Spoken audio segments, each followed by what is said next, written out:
In today's video, we're having a look at this Parkside battery-powered chainsaw sharpener, model PSGA 20L IB2. It uses a 108mm disc with a 23.2mm centre hole and a 3.2mm thickness. It comes without a battery, without a charger, and Parkside recommends using a 4 amp hour battery.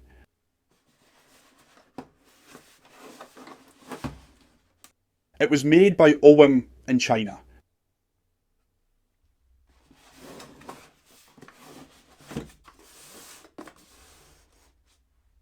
I'm opening the box using the Parkside folding knife you saw in my previous video. I've been using it as a workshop knife for the past week and I'm still very happy with it.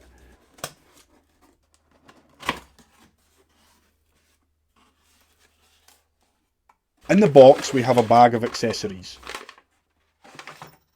the sharpener itself, and a user manual.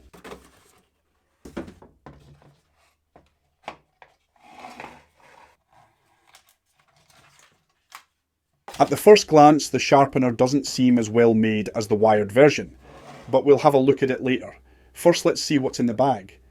This is the top handle of the sharpener.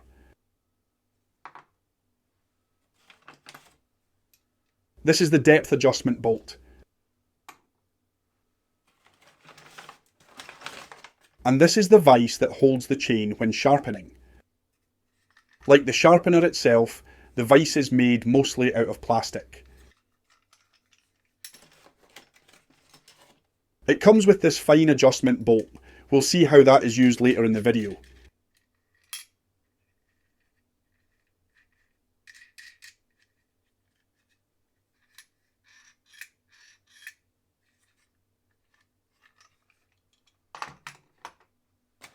Last item in the bag are these two bolts for fixing the tool on the workbench.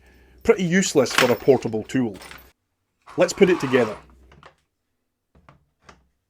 First, the top handle.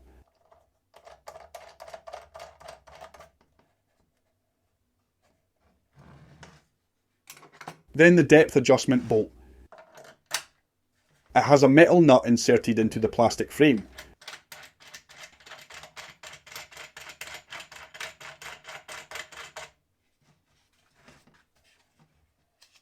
It works similar to the depth stop on a miter saw.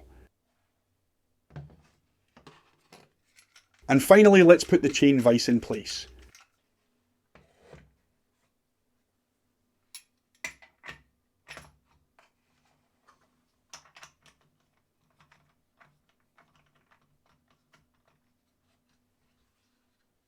You can adjust the sharpening angle between 0 and 35 degrees.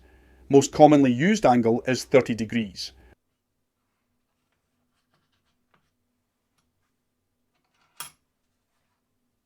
A strange design choice is that once the vise is installed, the sharpener won't sit straight on a flat surface.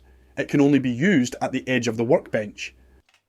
Speaking of the base, this was the biggest letdown of this tool, the fact that the base is made out of plastic instead of aluminium like the corded version. I don't know if that was a way to keep the tool light and portable, or a way to cut costs, but besides that, the sharpener looks quite well made. It has a real button, not those flimsy membrane ones that they love to use on the performance tools.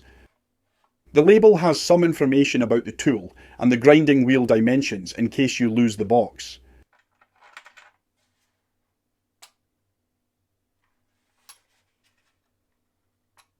It has a bit of flex because of the plastic construction, but no play in the hinge. I'm going to use a 4 amp hour battery as recommended, which adds a lot of weight to the tool. It is very quiet and the grinding wheel has absolutely no wobble, at least not in my unit. Some people on Facebook were not so lucky, so make sure to check on this in the 30 days return period. Also here you can see the working LED light and the spark shield. Anyway, enough talking about the features. Let's see it in action.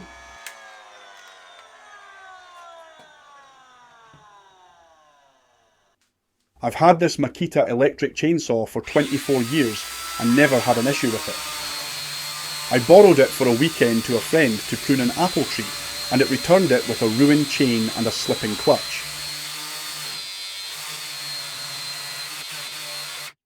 As you can see, it really struggles to cut this piece of firewood that is 25 centimeters in diameter.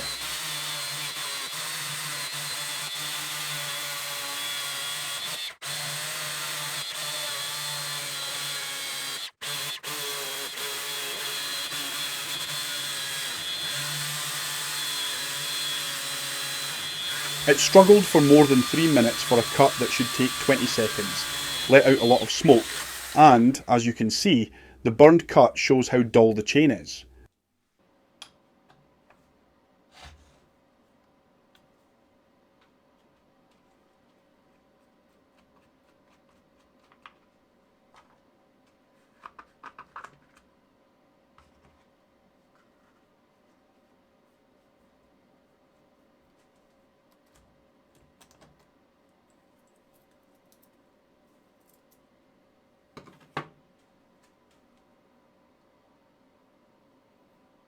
That apple tree must have been made out of concrete or something to dull the chain so badly.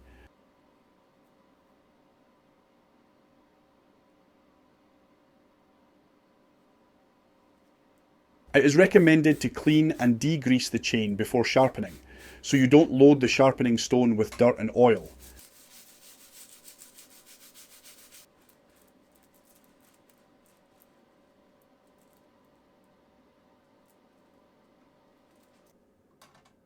Setting it up for use is pretty straightforward.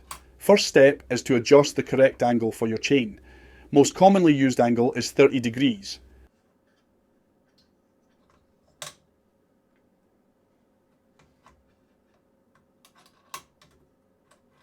Then you have to adjust the first tooth so that it barely touches the grinding wheel. If the chain vise is too loose, you can pull the lever towards you and it allows it to tighten even further.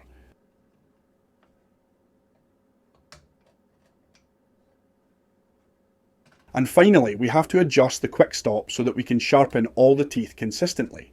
We use the adjusting bolt to put the stopper just behind the tooth we are sharpening. And we are ready to go. You don't want to remove too much material when sharpening. First, because you will shorten the life of your chain, and second, because you might generate too much heat and ruin the temper of the steel. That's the reason I do multiple small passes with the grinding wheel instead of sharpening it all in one go.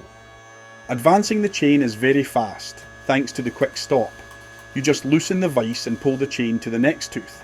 Some people don't even tighten the vise for even faster sharpening, but I prefer the tooth to be fixed while grinding.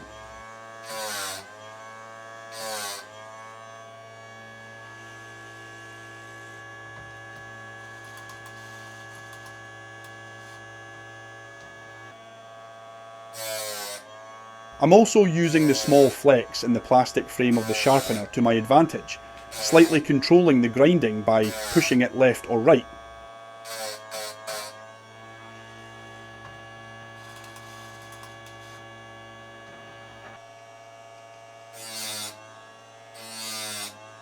You'll have a better view of the sharpening process once we start on the other side of the chain.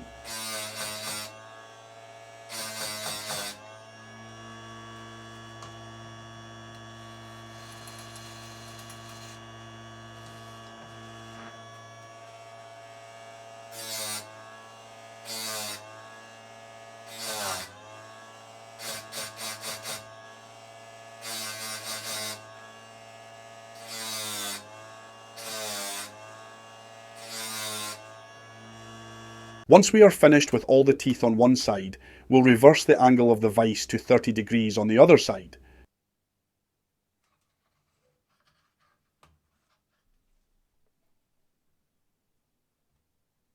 Then we repeat the fine adjustment of the quick stop like we did in the beginning.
and it looks like we are finished.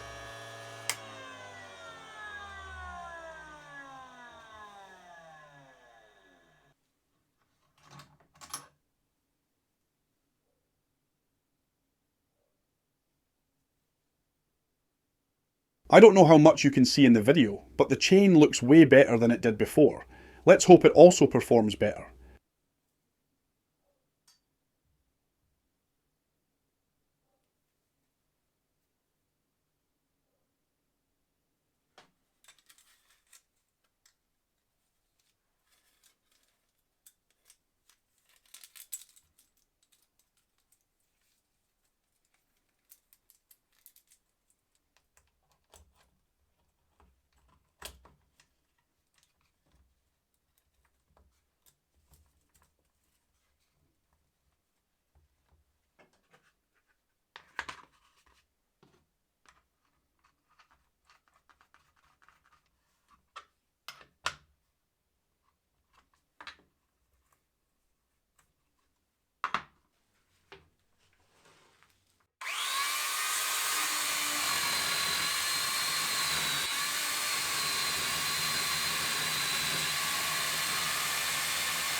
It took 20 seconds for the first cut, compared to the 3 minutes and 10 seconds it took before sharpening.